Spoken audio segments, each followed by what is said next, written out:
Richard Hannay, you have got into the wrong ditch, my friend, and you had better climb out.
Paddock? That's me home. I'll be heading out for dinner.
Hey, can I speak to you?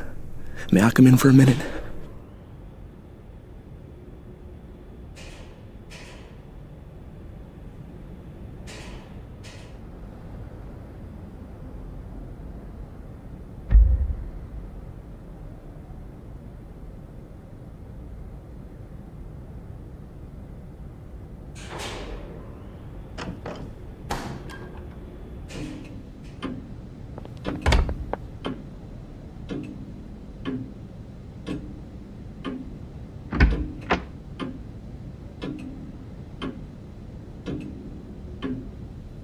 Is the door locked?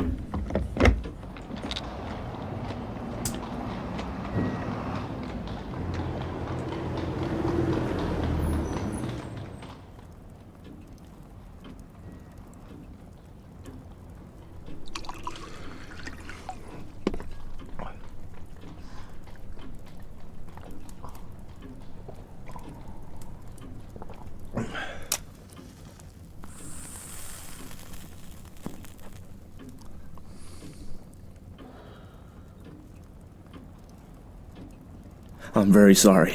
It's a mighty liberty, but you look like the kind of man who would understand. I've had you in my mind all this week when things got troublesome. Say, will you do me a good turn? I'll listen to you. That's all I'll promise. Pardon. I'm a bit rattled tonight. You see, I happen at this moment to be dead. What does it feel like?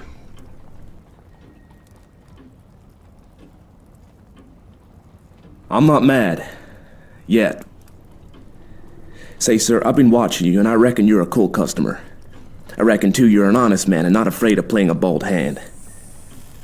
I'm gonna confide in you. I need help worse than any man ever needed it. I want to know if I can count you in.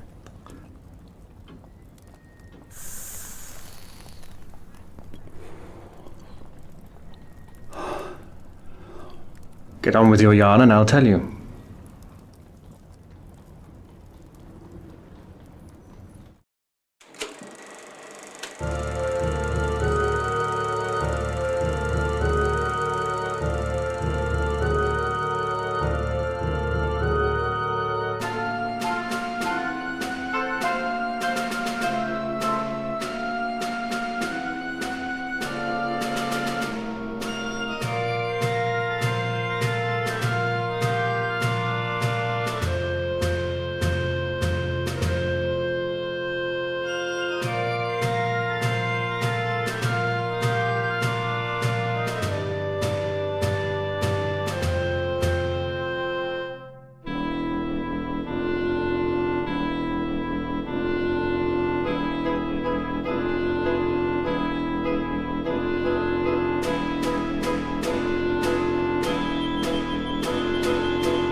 On the 15th day of June, Constantine Karolides is coming to this city. The British Foreign Office has taken to having international tea parties, and the biggest of them is due on that date. Now, Karolides is reckoned the principal guest, and if my friends have their way, he will never return to his admiring countrymen.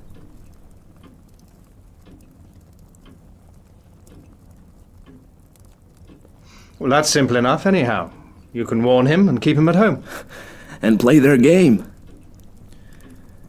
If he does not come, they win, for he's the only man that can straighten out the tangle. And if his government are warned, he won't come, for he does not know how big the stakes will be on June the 15th. What about the British government? They're not going to let their guests be murdered. Tip them the wink, and they'll take extra precautions. No good. They might stuff your city with plainclothes detectives and double the police, and Constantine would still be a doomed man. He'll be murdered by an Austrian, and there'll be plenty of evidence to show the connivance of the big folk in Vienna and Berlin. It will all be an infernal lie, of course, but the case will look black enough to the world. But it's not going to come off if there's a certain man alive right here in London on the 15th day of June. And that man is going to be your servant, Franklin P. Scudder.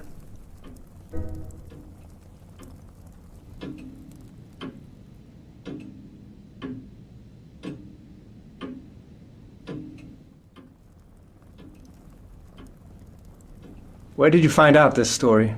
I completed my evidence 10 days ago in Paris. I can't tell you the details now, for it's something of a history. But when I was quite sure in my own mind, I judged it my business to disappear. And I reached this city by a mighty queer circuit. Till yesterday I thought I had muddied my trail some, and was feeling pretty happy. Then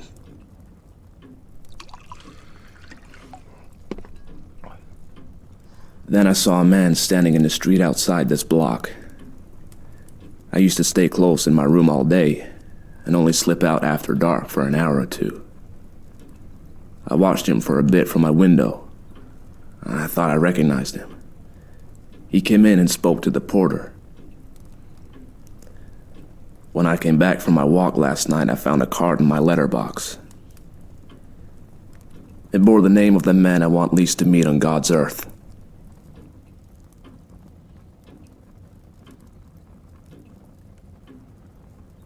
What did you do next? I realized I was bottled as sure as a pickled herring, and that there was only one way out. I had to die. If my pursuers knew I was dead, they would go to sleep again. How did you manage it?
I had had you in my mind all day, and there seemed nothing to do but to make an appeal to you. I watched from my window till I saw you come home, and then slipped down the stair to meet you.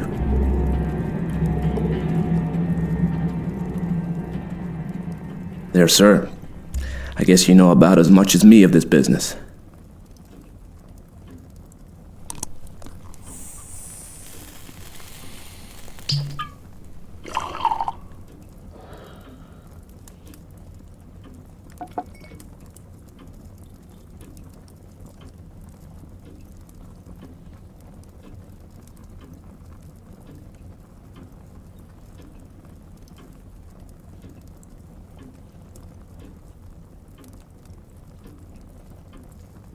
Hand me your key, and I'll take a look at the corpse.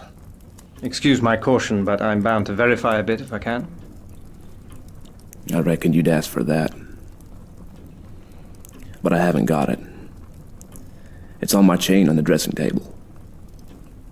I had to leave it behind, for I couldn't leave any clues to breed suspicions. The gentry who are after me are pretty bright-eyed citizens. You'll have to take me on trust for the night, and tomorrow you'll get the proof of the corpse business right enough.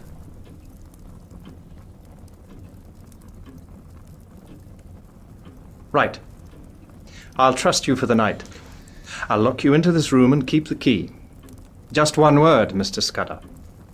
I believe you're straight. But if so be you are not, I should warn you that I'm a handy man with a gun. I haven't the privilege of your name, sir. But let me tell you that you're a true gentleman. Now, I'll thank you to lend me a razor.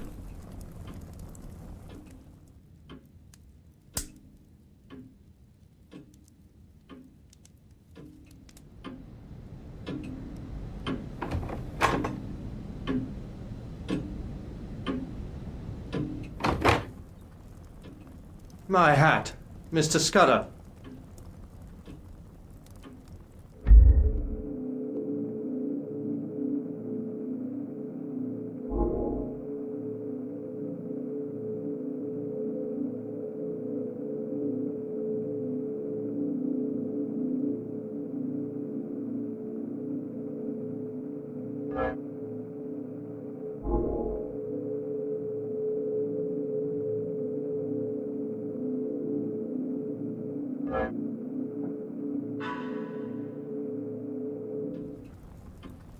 Not Mr. Scudder. Captain Theophilus Digby of the 40th Gurkhas. Presently home on leave. I'll thank you to remember that, sir.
Stop that row, Paddock. There's a friend of mine, Captain... he's dossing down in there. Get breakfast for 2, and then come and speak to me.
Nasty business here this morning, sir. Gent in number 15 been and shot himself. They've just took him to the mortuary. The police are up there now.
Say, Hanny, What is it? Judge, I should let you a bit deeper into this business. I should hate to go out without leaving somebody else to put up a fight.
I reckon it's like going to sleep when you're pretty well tired out.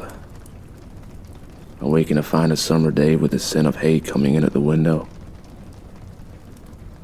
I used to thank God for such mornings way back in the bluegrass country. And I guess I'll thank him when I wake up on the other side of Jordan.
God! Scudder!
Goodbye, old chap. I'm going to do my best for you. Wish me well, wherever you are.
God, blimey!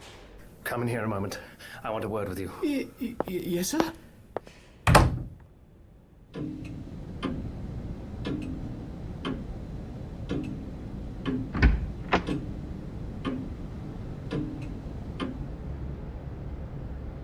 I reckon you're a bit of a sportsman, and I want you to do me a service. Lend me your cap and overall for 10 minutes, and here's a sovereign for you.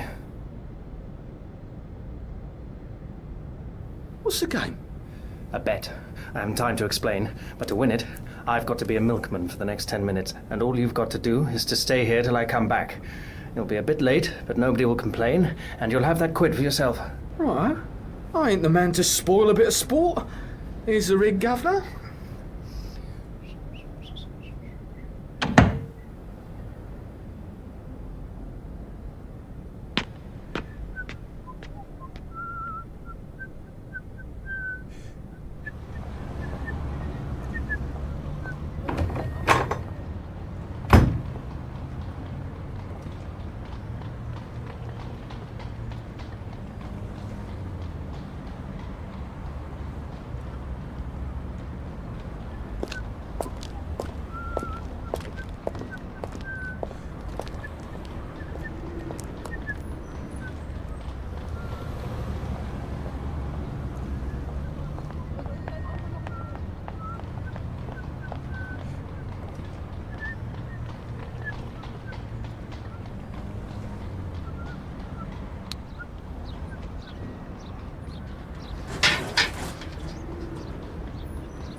way! Get my way!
It's a sailed job catching trains. Aye, the impudence of that geared. He needed a Scotch tongue to put him in his place. He was complaining of this way and no haying a ticket and her no fower till August 12th. And he was objecting to this gentleman spitting.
God.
Quiet, you Where am I? Oh, where am I? You're on a train, travelling east towards Dumfries, in Scotland. Oh, that's what comes of being a teetotaler.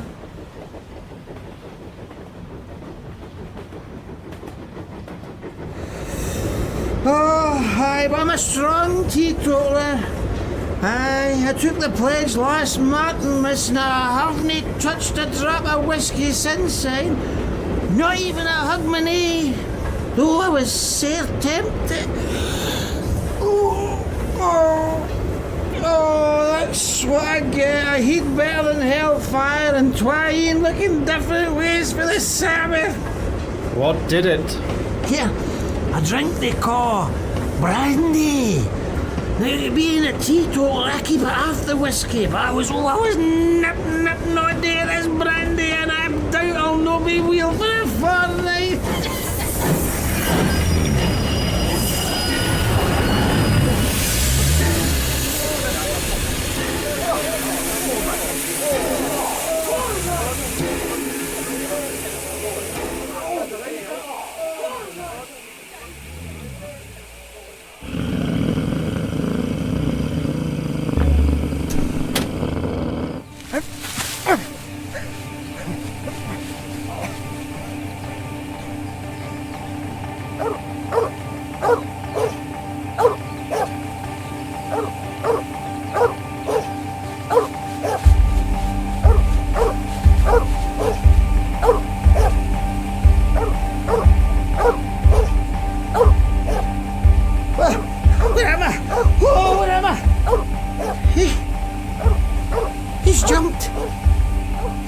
He's jumped to his death!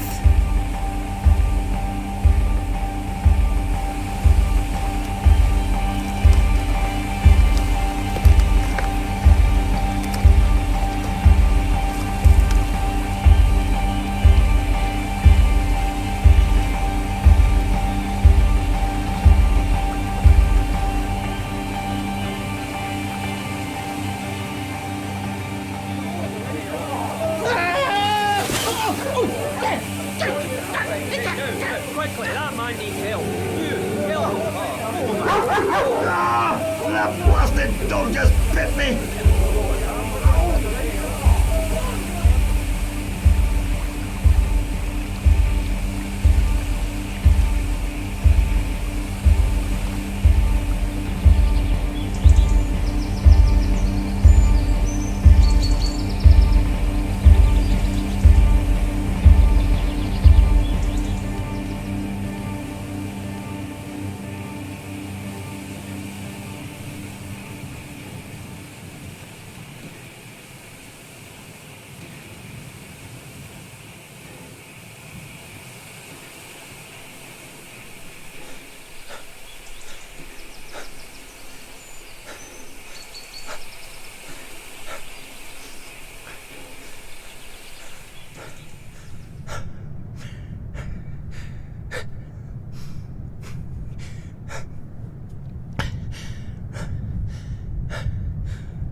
As when a griffin through the wilderness with winged step.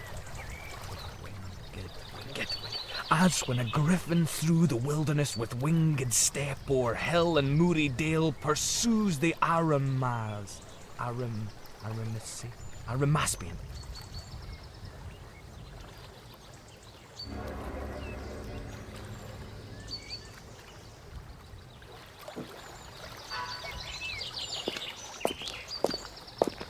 Good evening to you. It's a fine night for the road. Is that place an inn? At your service. I'm the landlord, sir. And I hope you will stay the night, for, to tell you the truth, I've had no company for a week.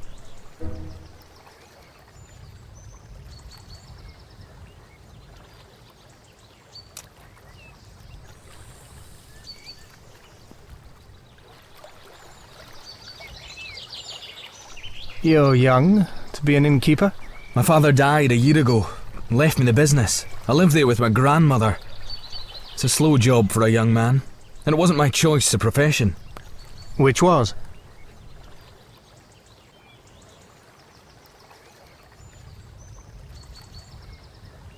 I want to write books. And what better chance could you ask? Man, I've often thought that an innkeeper would make the best storyteller in the world. Oh, not now. Maybe in the old days when you had pilgrims and ballad makers and highwaymen and mail coaches on the road. But not now. Nothing comes here but motor cars full of fat women who stop for lunch and a fisherman or two in the spring and the shooting tenants in August. There's not much material to be got out of that. I want to see life, to travel the world and write things like Kipling and Conrad. But the most I've done yet is to get some verses printed in Chambers' Journal. I've knocked a bit about the world, and I wouldn't despise such a hermitage. Do you think that adventure is only found in the tropics or among gentry in red shirts? Maybe you're rubbing shoulders with it at this moment. That's what Kipling says. Brother romance, and all unseen bromance brought up the 9:15. Yes. But here's a true tale for you then. And a month from now, you can make a novel out of it.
You're looking for adventure?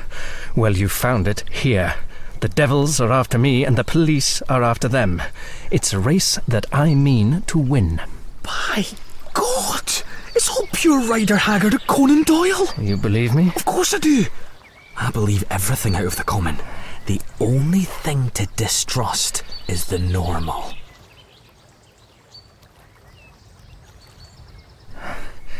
I think they're off my track for the moment, but I must lie close for a couple of days. Can you take me in?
two chaps below looking for you.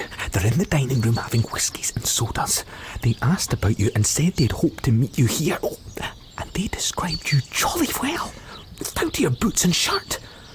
I told them you'd been here last night and gone off on a motor bicycle this morning. And one of the chaps swore like a navvy.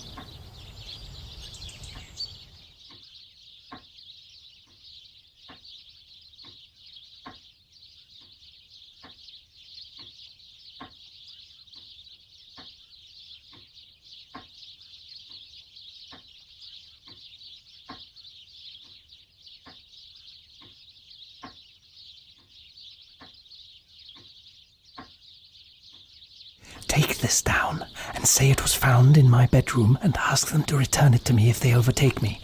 Okay.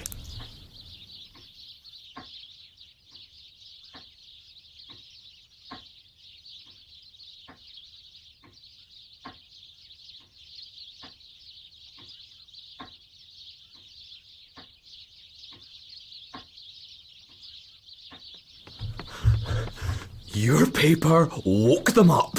The dark fellow went as white as death and cursed like blazes. And the fat one whistled and looked ugly. They paid for their drinks with half a sovereign and wouldn't wait for change. Now, I'll tell you what I want you to do. Get on your bicycle and go off to Newton Stewart to the chief constable. Describe the two men and say you suspect them of having had something to do with the London murder. You can invent reasons. The two will come back, never fear. Not tonight, for they'll follow me 40 miles along the road, but first thing tomorrow morning. Tell the police to be here bright and early.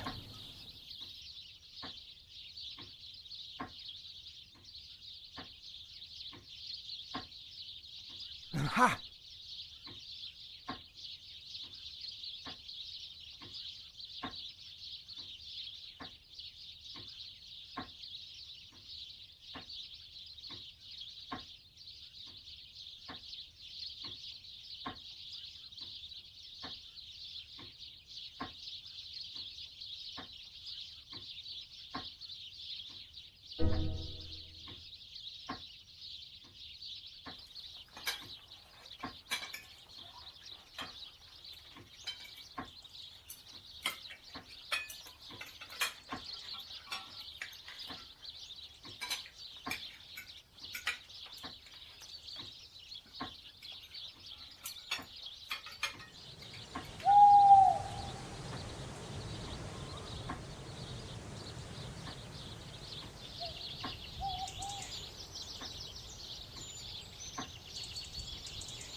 You may picture me driving that 40 HP car for all she was worth over the crisp moor roads on that shining May morning, glancing back at first over my shoulder and looking anxiously to the next turning, then driving with a vague eye just wide enough awake to keep on the highway, for I was thinking desperately of what I had found in Scudder's pocketbook.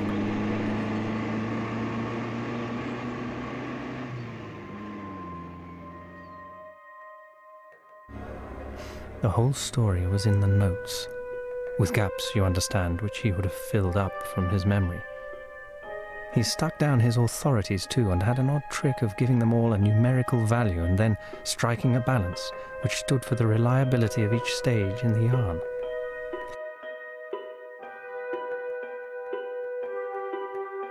The 15th day of June was going to be a day of destiny, a bigger destiny than the killing of a dago. It was so big that I didn't blame Scudder for keeping me out of the game and wanting to play a lone hand. That, I was pretty clear, was his intention.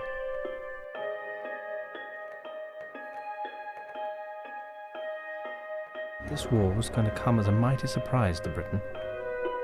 Carolides' death would set the Balkans by the ears, and then Vienna would chip in with an ultimatum. Russia wouldn't like that, and there would be high words, but Berlin would play the peacemaker and pour oil on the waters, till suddenly she would find a good cause for a quarrel, pick it up, and in 5 hours let fly at us. That was the idea, and a pretty good one too.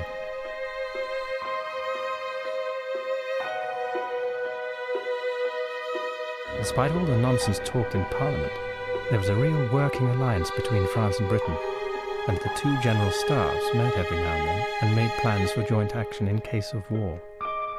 Well, in June a very great swell was coming over from Paris, and he was going to get nothing less than a statement of the disposition of the British Home Fleet on mobilization. It was something uncommonly important.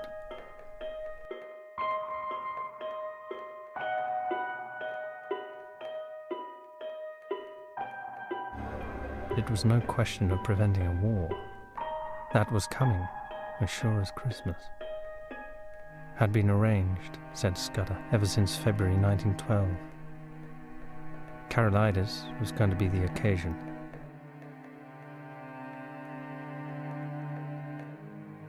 The bare bones of the tale were all that was in the book. These, and one queer phrase which occurred half a dozen times inside brackets. 39 steps was the phrase, and at its last time of use it ran 39 steps. I counted them. High tide, 10:17 p.m. I could make nothing of that.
I say, bless me, I'm dreadfully sorry.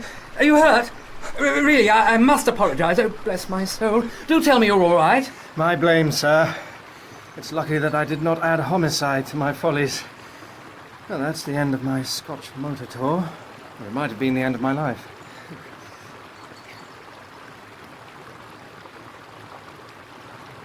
You're the right sort of fellow. I can spare a quarter of an hour, and my house is 2 minutes off. I'll see you clothed and fed and snug in bed. Where's your kit, by the way? Is it in the burn along with the car? It's in my pocket. A toothbrush? I'm a colonial and travel light. A colonial? By gad, you're the very man I've been praying for. Are you by any blessed chance a free trader? A free trader? I am. Oh, good show!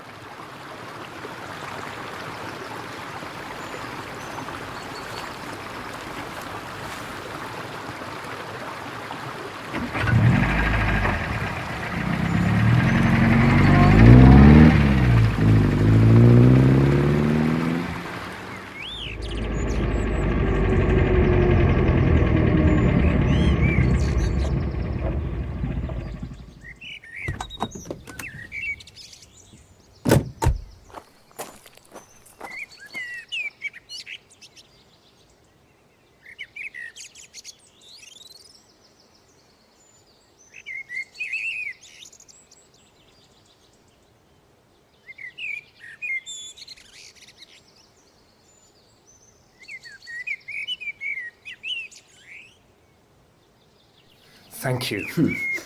You find me in a deuce of a mess, Mr... By the by, you haven't told me your name. Twisden. Twisden? Any relation to old Tommy Twisden of the 60th? No? Oh well. Well, you see, I'm the Liberal candidate for this part of the world, and I had a meeting on tonight at Brattleburn, and that's my chief town, and an infernal Tory stronghold. I'd got the colonial ex-premier fellow, Crumpleton, coming to speak for me tonight, and had the thing tremendously billed, and the whole place ground-baited. This afternoon, I had a wire from the ruffian saying he'd got influenza at Blackpool, and here I am, left to do the whole thing myself. I had meant to speak for 10 minutes, and now must go on for 40. And though I've been racking my brains for 3 hours to think of something, I simply cannot last the course.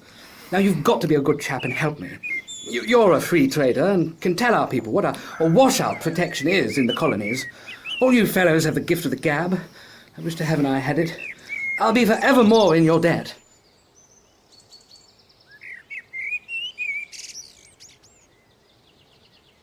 All right. I'm not much good as a speaker, but I'll tell them a bit about Australia. Oh.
I'd like to propose a vote of thanks to Sir Harry for his statesmanlike speech, and to Mr. Twisden, whose words had the eloquence of an emigration agent.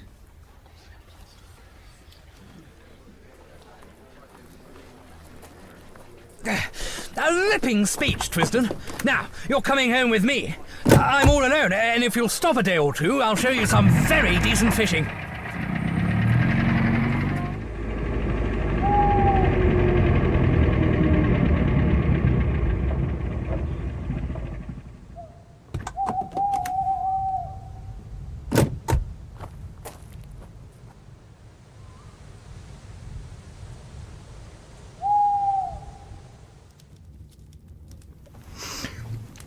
Listen, Sir Harry. I've something pretty important to say to you.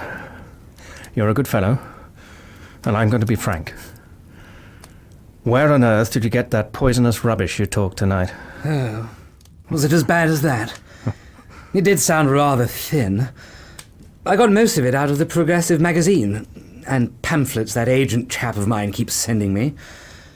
But you surely don't think Germany would ever go to war with us?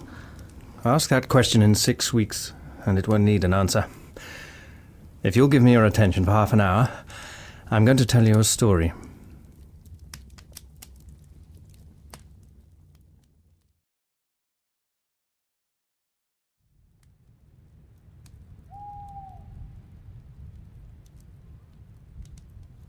So you see, you have got here in your house the man that is wanted for the Portland Place murder. Your duty is to send your car for the police and give me up. I don't think I'll get very far. There'll be an accident, and I'll have a knife in my ribs an hour or so after arrest. Nevertheless, it's your duty as a law-abiding citizen. Perhaps in a month's time you'll be sorry, but you have no cause to think of that. What was your job in Rhodesia, Mr. Hannay? Mining engineer. I've made my pile cleanly, and I've had a good time in the making of it. Not the profession that weakens the nerves, is it? As to that, my nerves are good enough.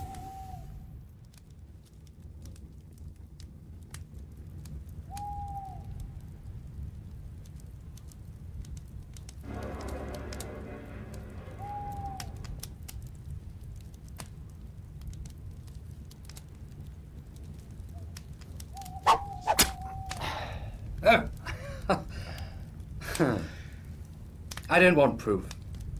I may be an ass on the platform, but I can size up a man. You're no murderer, and you're no fool. I believe you're speaking the truth. I'm going to back you up. Now, what can I do? First, I want you to write a letter to your uncle. I've got to get in touch with the government people sometime before the 15th of June. That won't help you. This is Foreign Office business, and my uncle would have nothing to do with it. Besides, you'd never convince him. No. I'll go one better. I'll write to the Permanent Secretary of the Foreign Office. He's my godfather and one of the best going. Now, what do you want?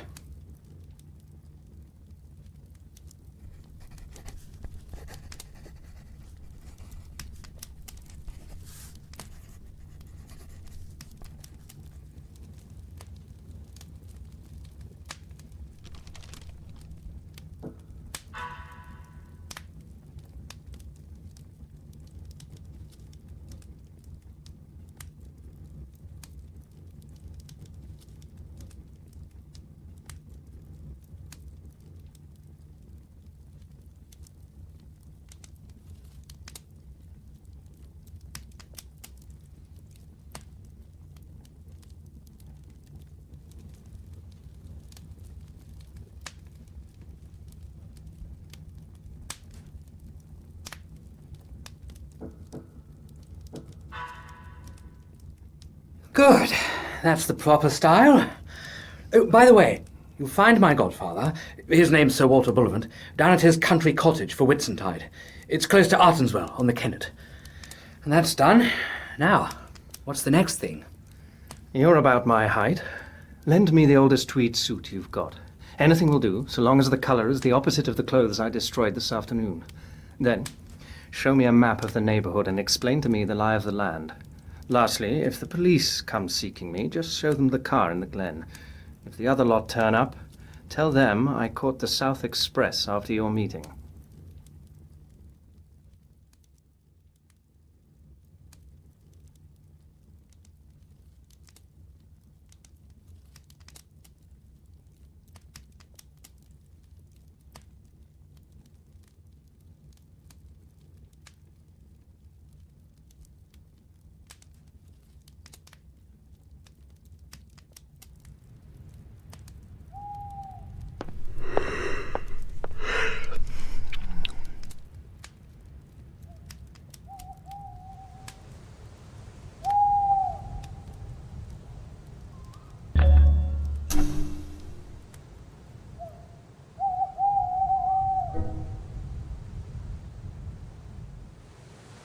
First, turn to the right, up by the long fir wood. By daybreak, you'll be well into the hills. Then, I should pitch the machine into a bog and take to the moors on foot. You can put in a week among the shepherds and be as safe as if you were in New Guinea. Thank you. Think nothing of it. You got me out of a tight spot last night. Now, you better get cracking. Good luck.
Good day to you.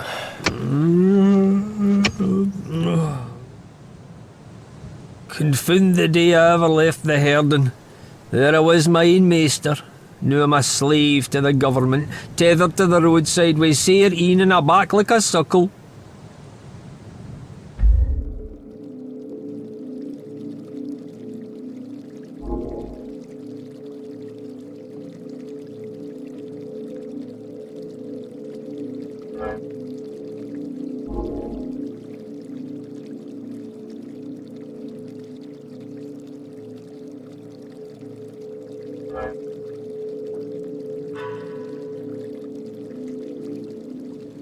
Oh, mercy on me, my head's bursting.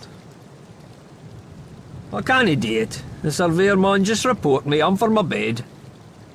What is your trouble, may I ask?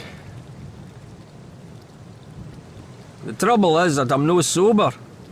Last night my daughter Maren was wadded, and the dance still foul on the byre. Me and some other chiels sat down to the drinking, and here I am. Pity that I ever looked on the wine when it was red. Sleep sounds like your best bet. It's easy speaking. But I got a postcard yestreen saying that the new road surveyor would be round the day.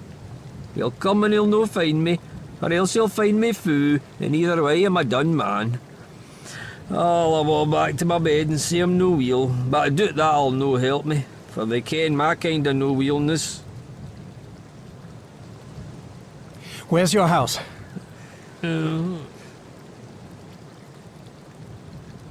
Well, back to your bed and sleep in peace. I'll take on your job for a bit and see the surveyor.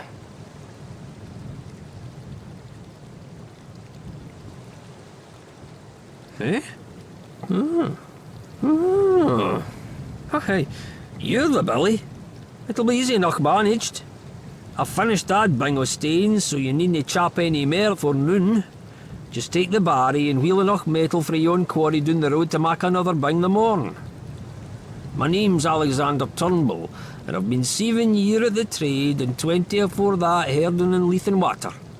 My friends call me Ecky, and Wales Specky, for I wear glasses in wake of the sight. Just you speak the surveyor fair and calm, sir, and he'll be fell pleased. I'll be back, midday.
Are you Alexander Turnbull? I am the new county road surveyor. You live at Black Hopefoot and have charge of the section from Laidlaw Byres to the Riggs. Good. A fair bit of road, Turnbull, and not badly engineered. A little soft about a mile off and the edges want cleaning. See you look after that. Good morning. You'll know me the next time you see me.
Morning! That's a fine, easy job of yours.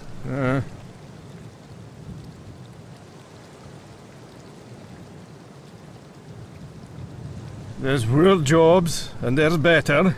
I would rather hae yours, sitting all day on your hinterlands in 8 cushions. It's you and your muckle cors that wreck my roads. If we all had our richts, you should be made to mend what you break.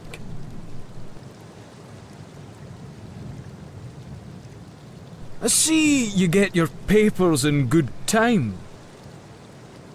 Aye, in good time. Seeing that paper come out last Saturday, I'm just 6 days late. You've a fine taste in boots. These were never made by a country shoemaker. They were not. They were made in London. I got they through the gentleman that was here last year for the shooting. What was his name now?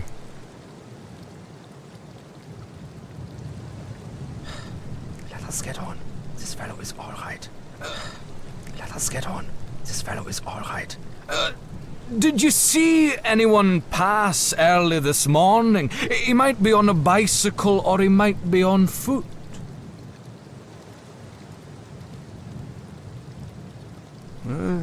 Wasn't up very early. You see, my daughter was married last night, and we keeping it up late. I opened the house door about 7, and there was nobody on the road then. Since I come up here, there has just been the baker and the Rackhill herd, besides you gentlemen.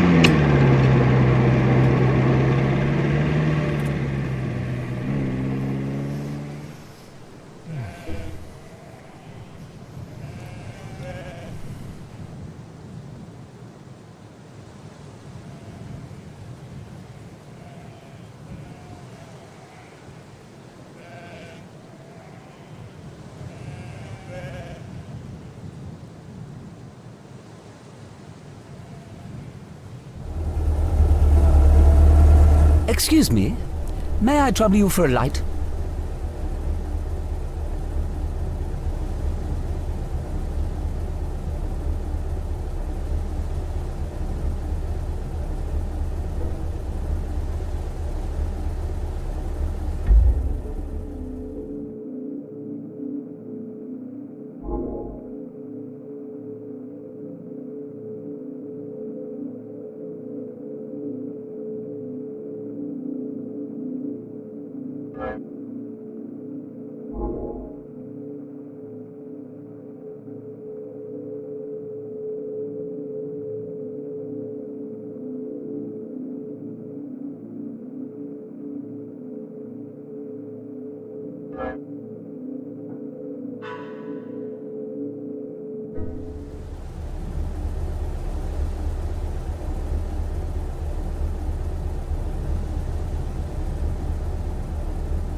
Hello, Jopley. Well met, my lad. Who the devil are you? My name's Hanny, from Rhodesia, you remember? Good God, the murderer! Just so. And there'll be a second murder, my dear, if you don't do as I tell you. Give me that coat of yours, that cap too.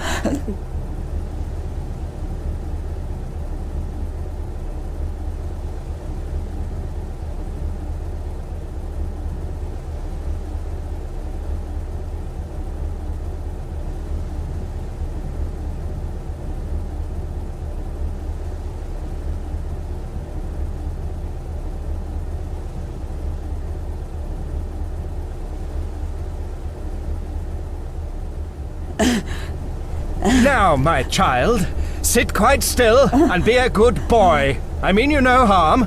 I'm only borrowing your car for an hour or two. But if you play me any tricks, and above all, if you open your mouth, as sure as there's a god above me, I'll wring your neck. Savvy?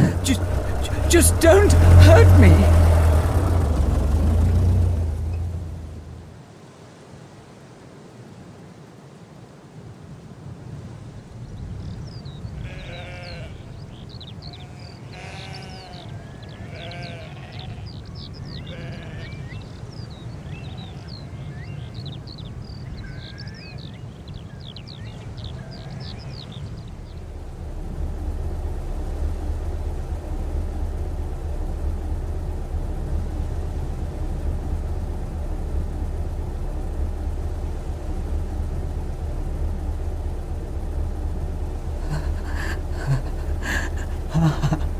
A thousand thanks. There's more use in you than I thought. Now be off and find the police. I'll get you!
seem in a hurry, my friend.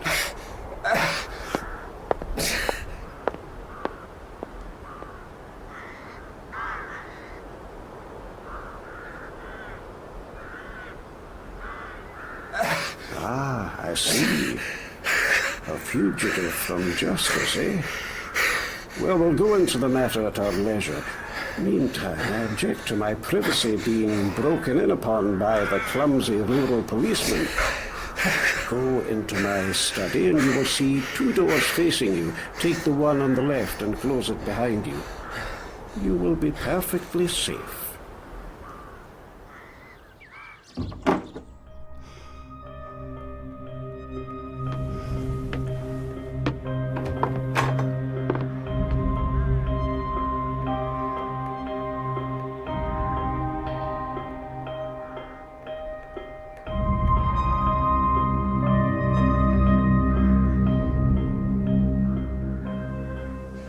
Gone? They have gone. I convinced them that you had crossed the hill. I do not choose that the police should come between me and one whom I am delighted to honor. This is a lucky morning for you, Mr. Richard Hannay.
I don't know what you mean.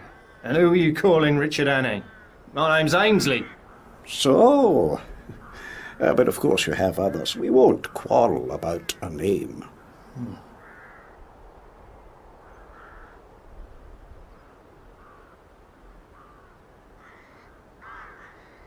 I suppose you're going to give me up after all, and I call it a damn dirty trick.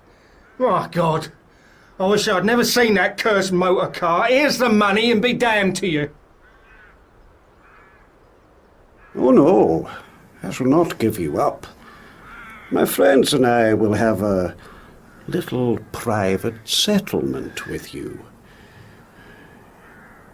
That is all. You know a little too much, Mr. Hannay. You're a clever actor, but not quite clever enough. For God's sake, stop jawing. Everything is against me. I haven't had a bit of luck since I came on shore at Leith. What's the harm in a poor devil with an empty stomach picking up some money he finds in a bust-up motor car? That's all I've done, and for that I've been chivied for 2 days by those blasted bobbies over those blasted hills. I tell you, I'm fair sick of it. You know what you like, old boy? Ned Ainsley's got no fight left in him.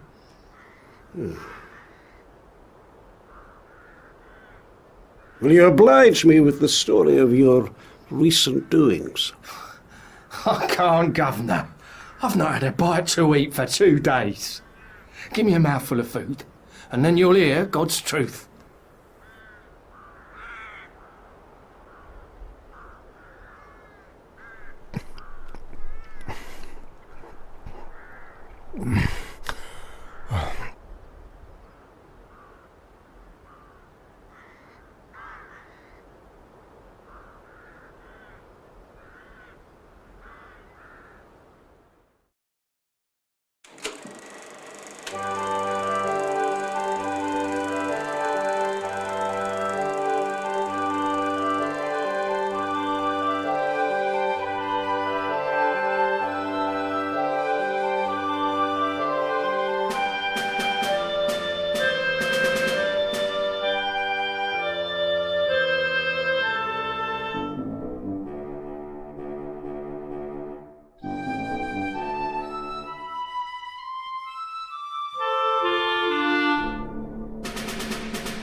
They can have the money back for a fat lot of good it's done me. Those perishers are all down on a poor man. Now, if it had been you, Governor, that had found the quids, nobody would have troubled you. You're a good liar, Hanny. Stop fooling, damn you. I tell you, my name's Ainsley, and I've never heard of anyone called Annie in my born days. I'd sooner have the police than you with your Hannays and your monkey-faced pistol tricks. No, Governor, I beg pardon. I don't mean that. I'm much obliged to you for the grub, and I'll thank you to let me go now the coast's clear.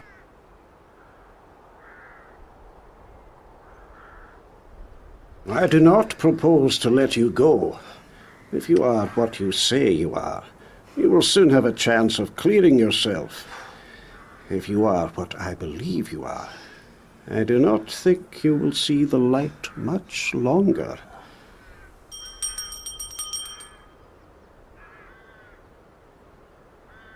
I want the Lanchester in 5 minutes. There will be 3 to luncheon. You'll know me next time, Governor. Karl, stecke diesen Kerl in den Lagerraum. Und bis ich zurückkomme, bist du mir vor ihm verantwortlich.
What in the name of... What's happened to you?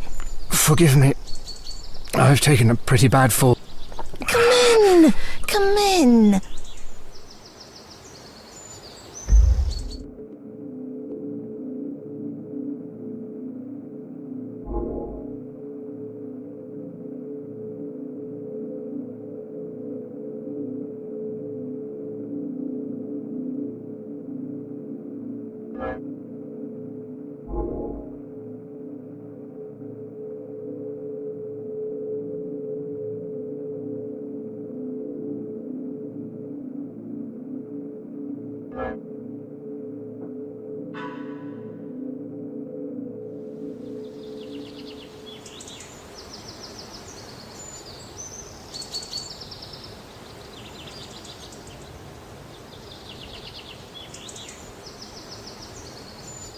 Please, take this as payment for your hospitality.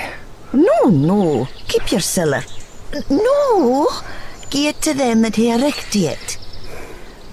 Oh, richt then, if you insist. Tak my plaid and... Och, this old hat that belonged to my man.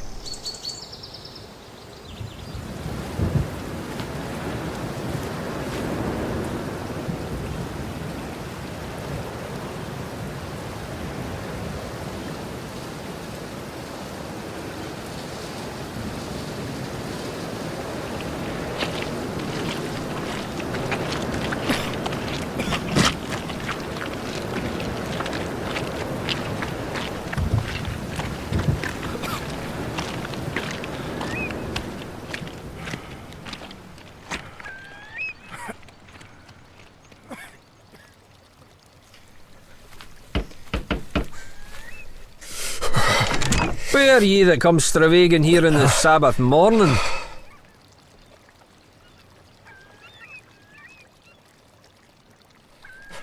Ah. Aye, have you got my specs?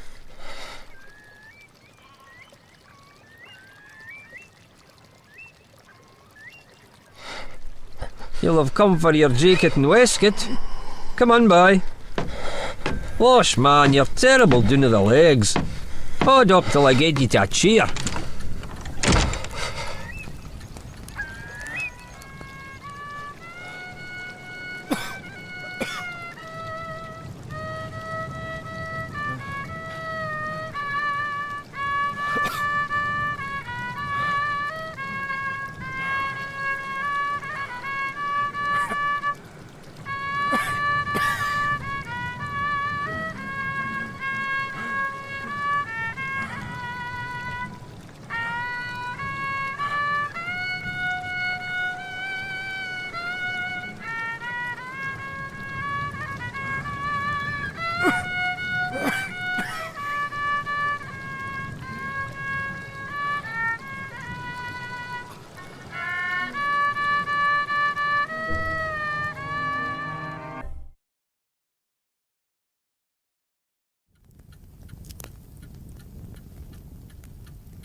Here's your belt. There's a terrible heap of siller in it. You better count it to see it's a there. Thank you, but I'm sure there's no need. By the way, could you tell me, has anyone been inquiring after me? Aye, there was a man in a motor car. He speered what I'd taken my place that day, and I let on I thought him daft. But he keep it on at me, and saying I said he mun be thinking of my good brother for the clich that whiles lean me a horn. He was a worse looking soul, and I couldn't understand the half of his English tongue.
Clear, isn't it? I'd back our Kennet any day against the test. Look at that big fellow. £4 if it's an ounce. But the evening rise is over and you can't tempt him. I don't see him. Look, there. A yard from the reeds, just above that stickle. Ah, I've got him now. You might swear he was a black stone. So.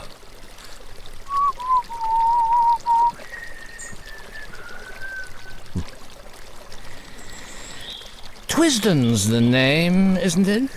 No. I mean to say, yes.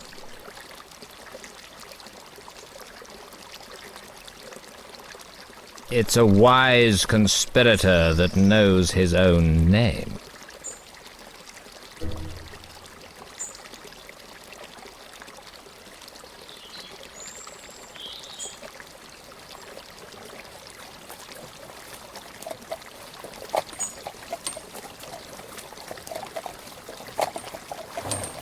I call it disgraceful.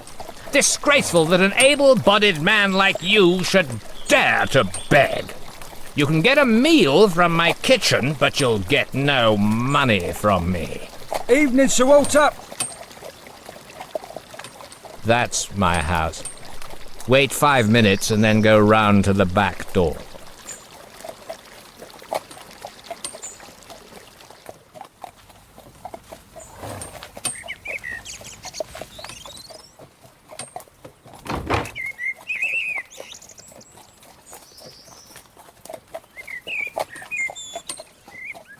Come this way, sir.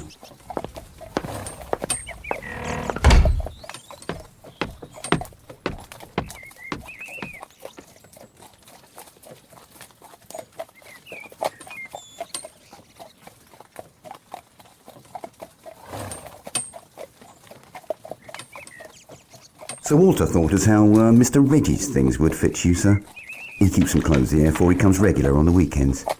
There's a bathroom next door, and I've prepared hot bath. Dinner in half an hour, sir. You'll hear the gong.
I'm more obliged to you than I can say, but I'm bound to make things clear.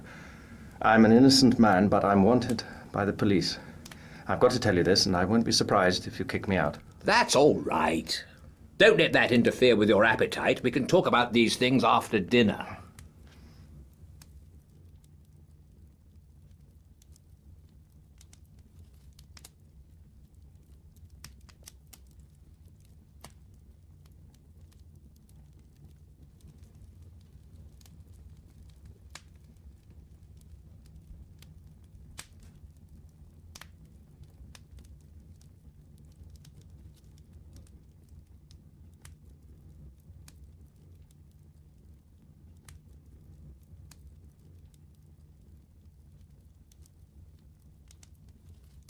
I've obeyed Harry's instructions, and the bribe he offered me was that you would tell me something to wake me up.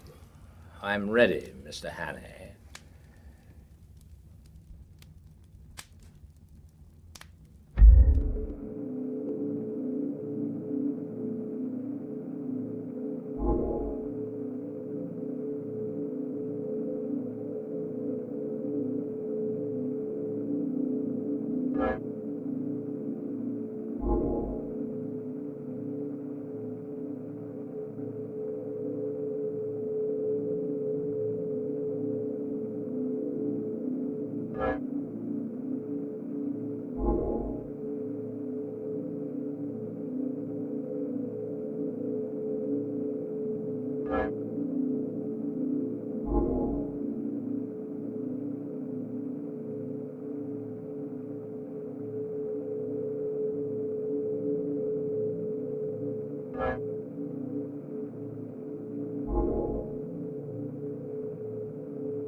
You may dismiss the police from your mind. You're in no danger from the law of this land. Great Scott. Have they got the murderer? No. But for the last fortnight, they've dropped you from the list of possibles. Why? Principally because I received a letter from Scudder. I knew something of the man, and he did several jobs for me. He was half crank, half genius, but he was wholly honest. Trouble about him was his partiality for playing a lone hand. That made him pretty well useless in any secret service. A pity, for he had uncommon gifts. I think he was the bravest man in the world, for he was always shivering with fright, and yet nothing would choke him off. I had a letter from him on the 31st of May. But he had been dead a week by then. The letter was written and posted on the 23rd.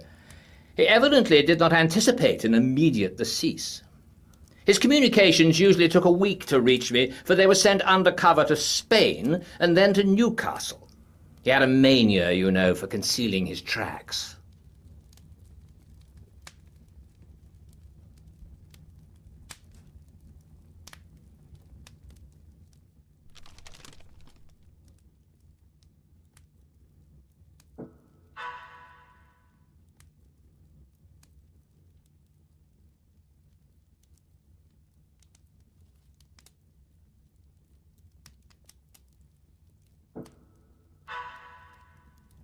I think his object was to clear you if anything happened. But when I got it, I went to Scotland Yard, went over the details of the inquest, and concluded that you were the friend. We made inquiries about you, Mr. Hannay, and found you were respectable. I thought I knew the motives for your disappearance, not only the police, the other one, too.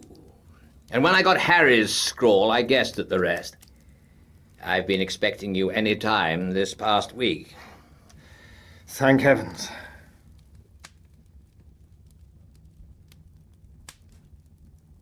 Now, let us have the little notebook.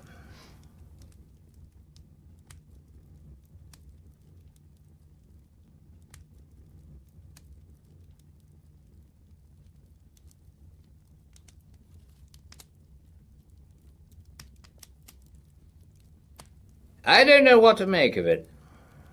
He's right about one thing. what is going to happen the day after tomorrow, how the devil can it have got known? That is ugly enough in itself. But all this about war and the Black Stone, it reads like some wild melodrama. If only I had more confidence in Scudder's judgment. Trouble about him was that he was too romantic. He had the artistic temperament and wanted a story to be better than God meant it to be. He had a lot of odd biases, too. Jews, for example, made him see red. Jews and the high finance. The Black Stone. Der Schwarze Stein. Yeah, it's like a penny novelette. And all this stuff about Karolides. That is the weak part of the tale, for I happen to know that the virtuous Karolides is likely to outlast us both. There's no state in Europe that wants him gone. Besides, he's just been playing up to Berlin and Vienna and giving my chief some uneasy moments.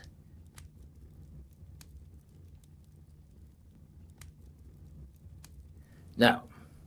Scudder's gone off the track there. Frankly, Hannay, I don't believe that part of his story. There's some nasty business afoot, and he found out too much and lost his life over it. But I'm ready to take my oath that it's ordinary spy work. A certain great European power makes a hobby of her spy system, and her methods are not too particular.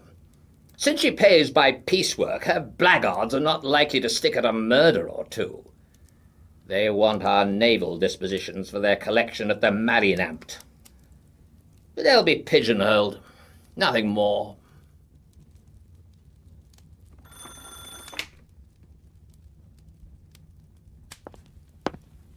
There's a trunk call from London, Sir Walter. It's Mr. Reith, and he wants to speak to you personally.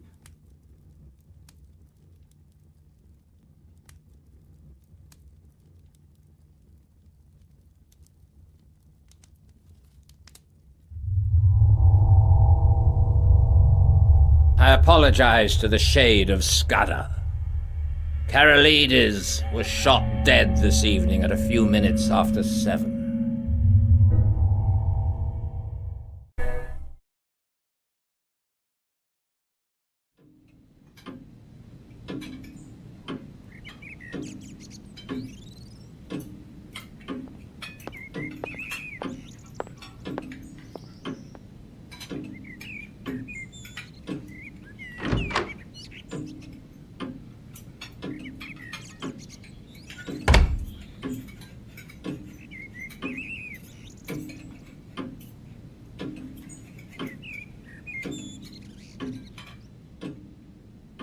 I had a busy hour on the telephone after you went to bed.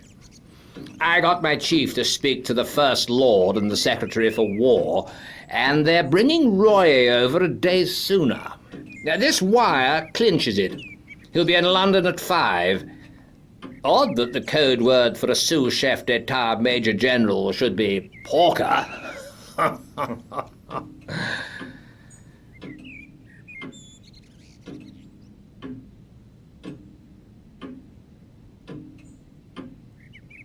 Not that I think it'll do much good. If your friends were clever enough to find out the first arrangement, they're clever enough to discover the change. I would give my head to know where the leak is.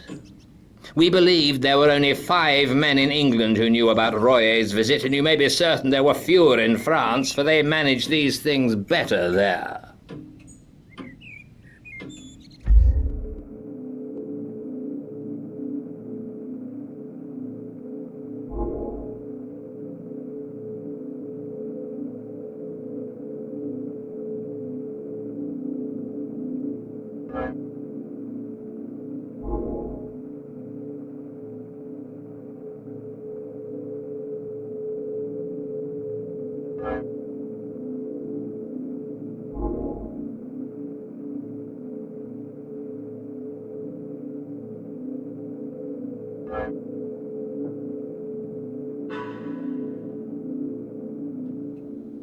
That is the best we can do, and it's hard to see how there can be any miscarriage.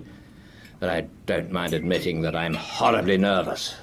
This murder of Karolides will play the deuce in the chancelleries of Europe.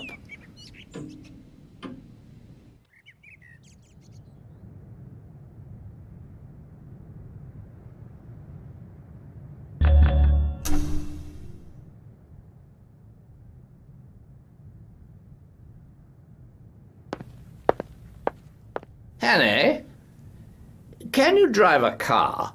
Why, yes. Well, you'll be my chauffeur today and wear Hudson's rig. You're about his size. You have a hand in this business and we're taking no risks. There are desperate men against us who will not respect the country retreat of an overworked official.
McGillivray, I've brought you the Portland Place murderer.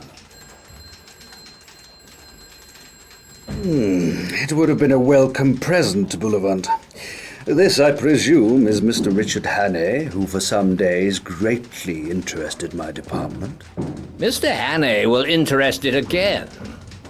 He has much to tell you, but not today. For certain grave reasons, his tale must wait for 4 hours. Then, I can promise you, you will be entertained and possibly edified. I want you to assure Mr. Hannay that he will suffer no further inconvenience.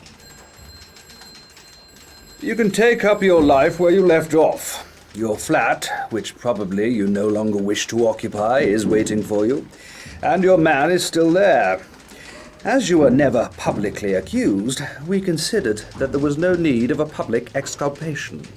But on that, of course, you must please yourself. McGillivray, we may want your assistance later on. Come and see me tomorrow, Hannay. I needn't tell you to keep deadly quiet. If I were you, I would go to bed, for you must have considerable arrears of sleep to overtake.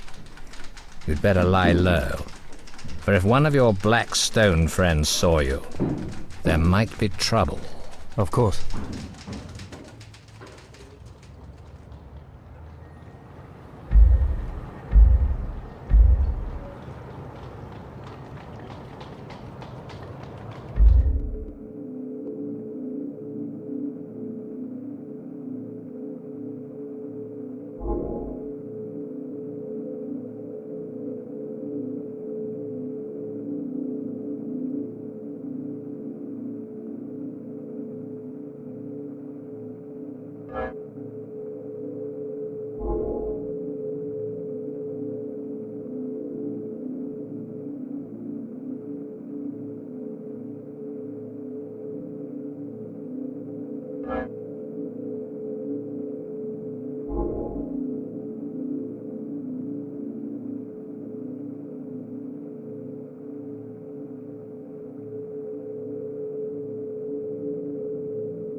By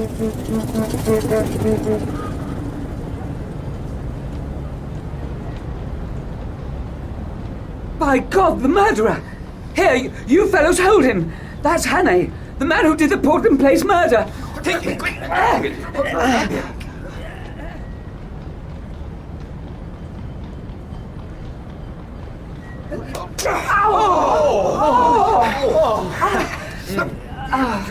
What's going on here? Oh, this man is the Portland Place murderer!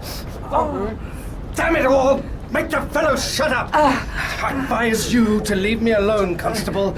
Scotland Yard knows all about me, and you'll get a proper wigging if you interfere. You've got to come along with me, young man. I saw you strike that gentleman cruel hard. You began it too, for he wasn't doing nothing. I've seen you. You best go quietly, or I'll have to fix you up. Watch him! Watch him! Right, come back here!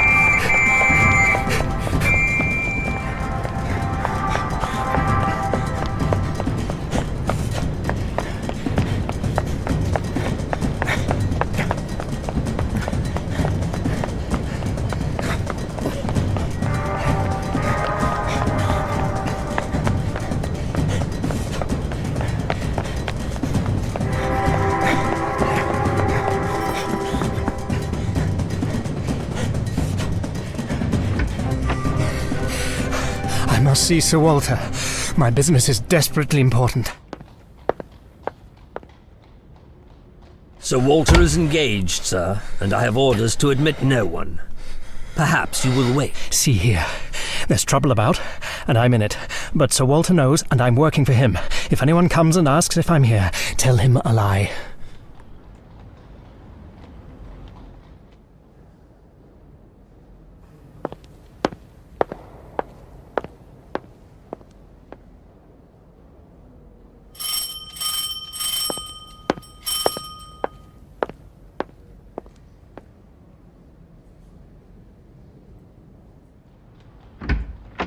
This is the house of Sir Walter Bullivant, and I am under the strictest orders not to let anyone, no matter who, interrupt his office.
Residence.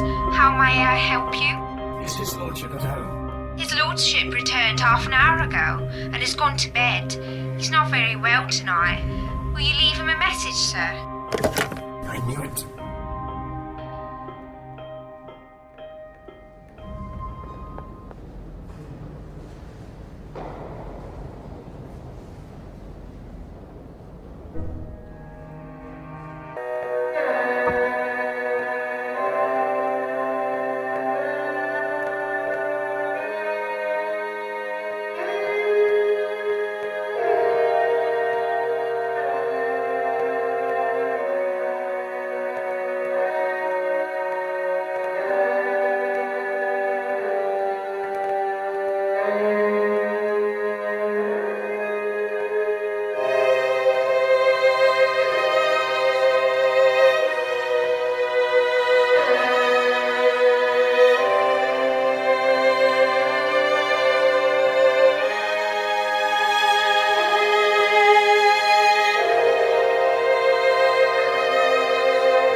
And I feel reassured. Sir Walter!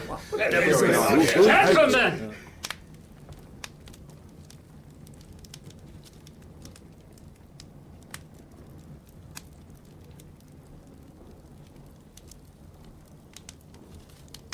This is Mr. Hannay, of whom I have spoken to you. I'm afraid, Hannay, this visit is ill-timed. That remains to be seen, sir. But I think it may be in the nick of time. For God's sake, gentlemen, tell me who went out a minute ago. Lord Alloa. It was not. It was his living image, but it was not Lord Alloa. It was someone who recognized me, someone I have seen in the last month. He had scarcely left the doorstep when I rang up Lord Alloa's house and was told he had come in half an hour before and had gone to bed. Who? The Black Stone. Nonsense.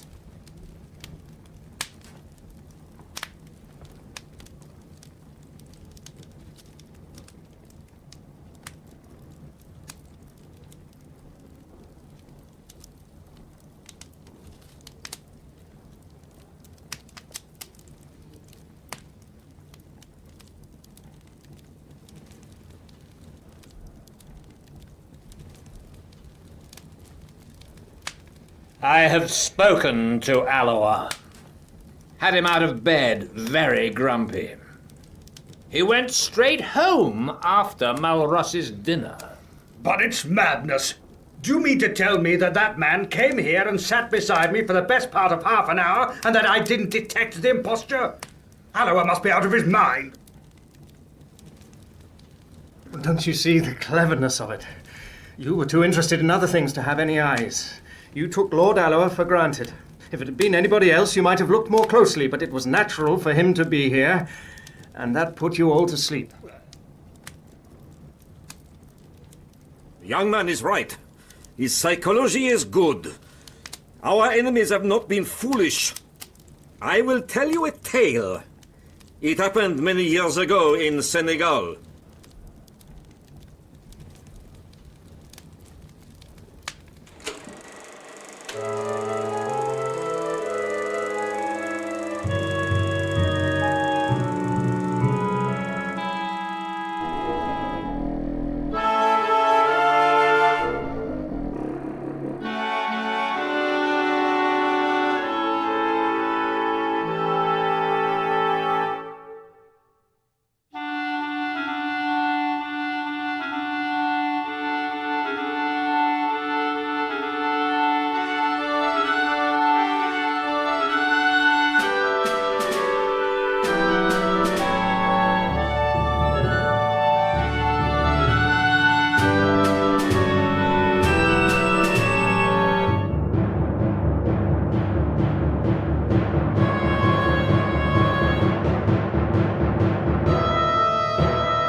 What happened?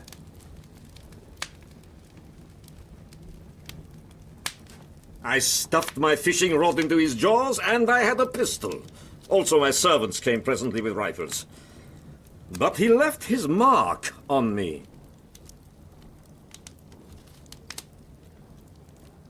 Consider. The mayor had been dead more than an hour, and the brute had been patiently watching me ever since. I never saw the kill, for I was accustomed to the mayor's fretting, and I never marked her absence, for my consciousness of her was only of something tawny, and the lion filled that part. If I could blunder thus, gentlemen, in a land where men's senses are keen, why should we busy, preoccupied urban folk not err also?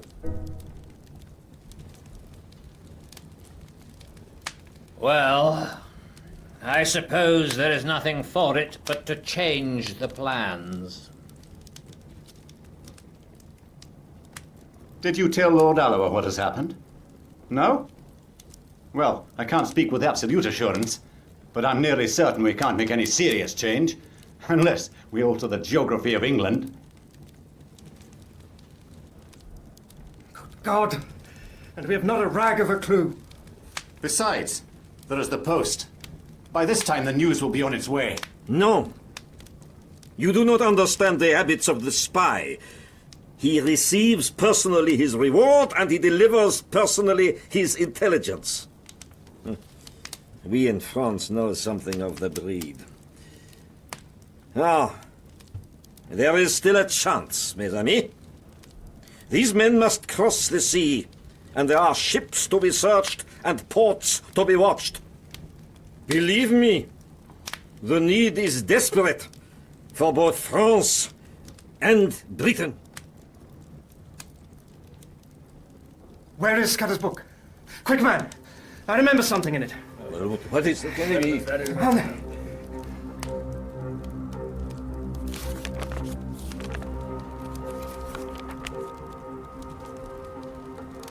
Ha! 39 steps. 39 steps. I counted them. High tide, 10:17 p.m. What relevance is all... Don't you see? It's a clue. Scudder knew where these fellows laired. He knew where they were going to leave the country, though he kept the name to himself. Tomorrow was the day, and it was some place where high tide was at 10:17. But they may have gone tonight. Not they. They have their own snug, secret way, and they won't be hurried. I know Germans, and they are mad about working to a plan. Where the devil can I get a book of tide tables? It's a chance. Let's go over to the Admiralty.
Here's the most I can make of it. We have got to find a place where there are several staircases down to the beach, one of which has 39 steps. I think it's a piece of open coast with biggish cliffs, somewhere between the Wash and the Channel. Also, it's a place where full tide is at 10:17 tomorrow night. Is there no inspector of coast guards or some fellow like that knows the East Coast? Why, yes, there is. He lives in Clapham. Let me get him now.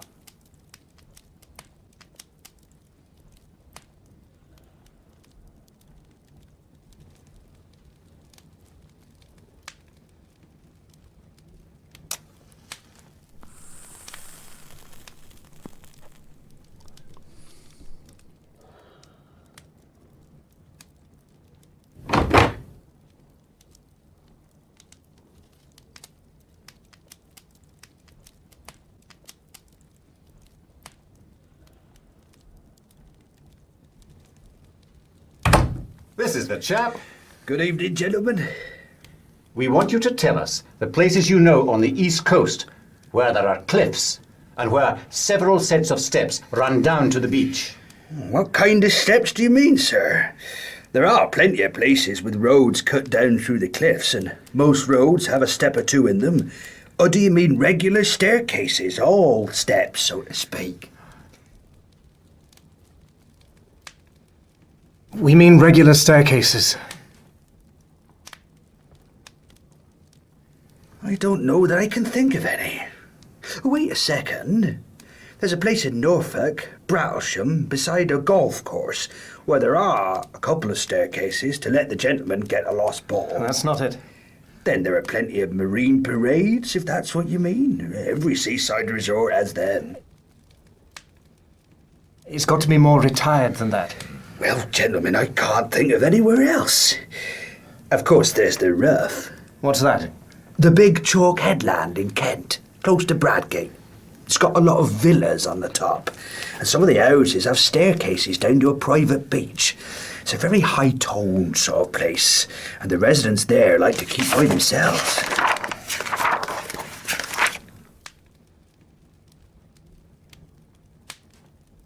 Aha!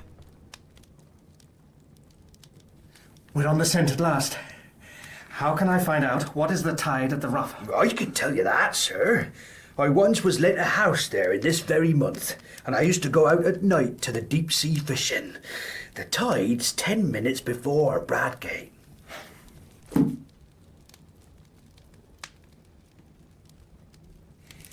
If one of those staircases has 39 steps, we have solved the mystery, gentlemen.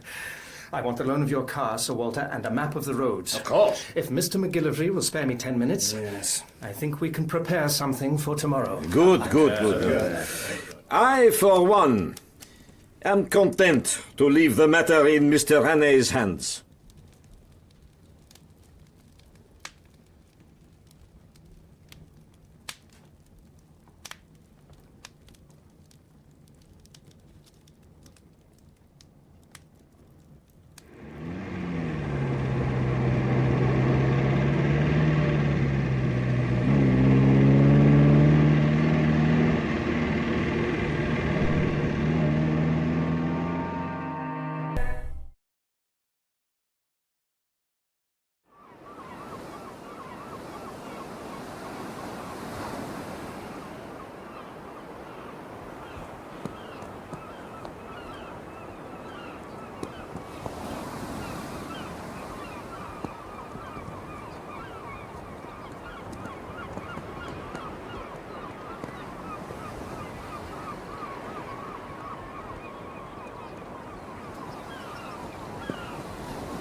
$34, $35, $42, $47, and $21, where the cliffs get lower. Oh, and $39. Scaife, we have them.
You all right there, Percy? Yes, you're looking a little hot under the collar. I've got into a proper lather. This'll bring down my weight and my handicap, Bob. I'll take you on tomorrow and give you a stroke a hole.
Is, Mr. Appleton at home? Yes, sir. Please, come in.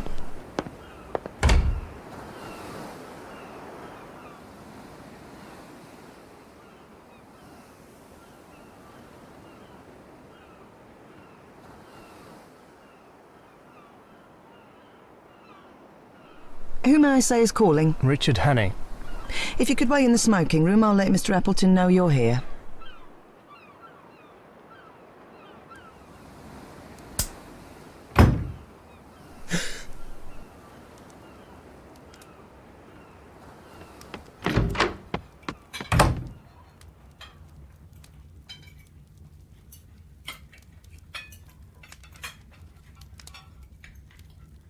Mr. Hannay? Did you wish to see me? I think we have met before, and I guess you know my business. Maybe. Maybe. I haven't a very good memory, but I'm afraid you must tell me your errand, sir, for I really don't know it. Well then, I have come to tell you that the game's up. I have a warrant for the arrest of you three gentlemen. Arrest? Arrest? Good God, what for? For the murder of Franklin Scudder in London on the 23rd day of last month. I never heard the name before. That was the Portland Place murder. I read about it. Good heavens.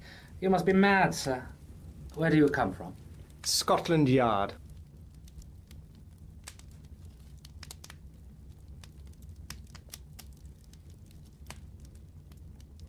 Don't get flustered, Uncle. It's all a ridiculous mistake. But these things happen sometimes, and we can easily set it right.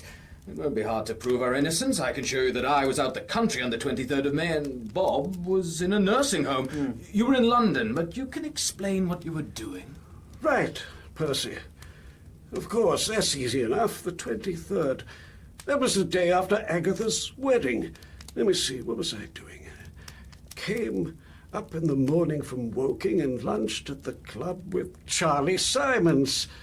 Then, oh yes, I dined with the fishmongers. I remember, for the punch didn't agree with me and I was seedy next morning.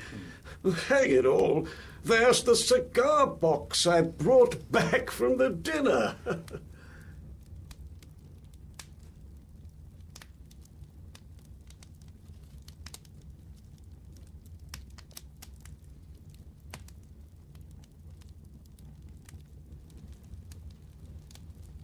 I think, sir, you will see you are mistaken.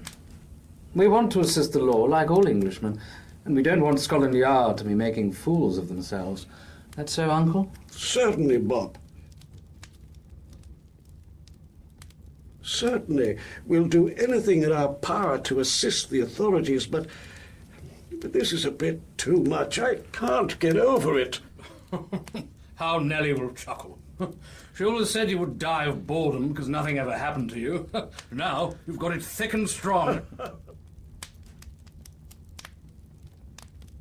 By Jove, yes, just think of it. What a story to tell at the club. Really, Mr. Hannay, I suppose I should be angry to show my innocence, but it's too funny. I almost forgive you the fright you gave me. You looked so glum. I thought I might have been walking in my sleep and killing people.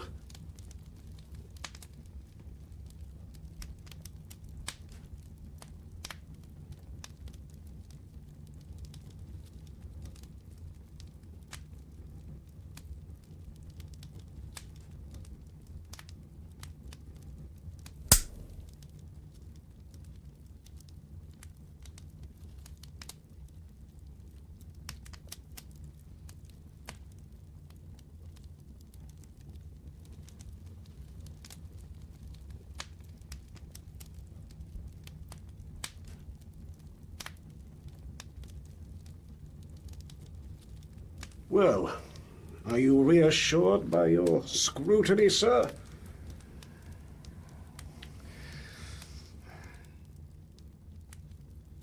I hope you find it consistent with your duty to drop this ridiculous business. I make no complaint, but you see how annoying it must be to respectable people. Oh, Lord. This is a bit too thick. Do you propose to march us off to the police station? That might be the best way out of it, but I suppose you won't be content with the local branch. I have the right to ask to see your warrant, but I don't wish to cast any aspersions upon you. You're only doing your duty. But you'll admit, it's horribly awkward. What do you propose to do?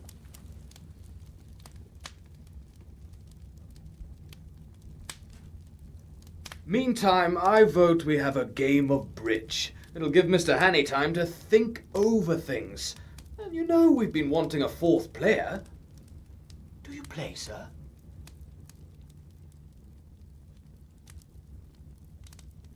Yes. Yes, I play.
Bob, look at the time.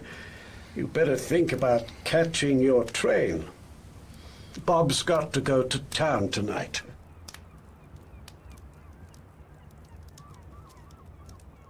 I'm afraid he must put off his journey. Oh, damn. I thought you had dropped that rot. I simply got to go. You can have my address, and I'll give you any security you like. No, you must stay. I'll go bail for my nephew. That ought to content you, Mr. Hannay.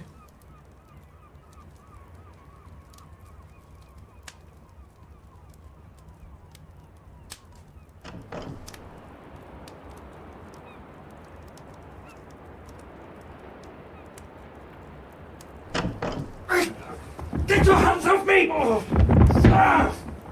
Schnell, Franz! Das Boot! Das Boot!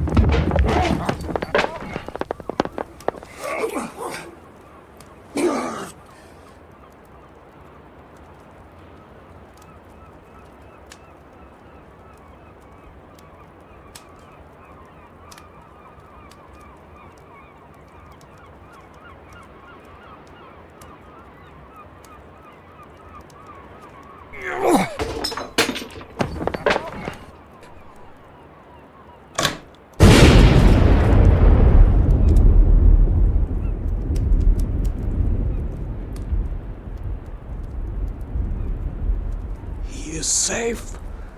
You cannot follow in time. He's gone. He has triumphed. Der schwarze Stein ist in der Siegeskrone.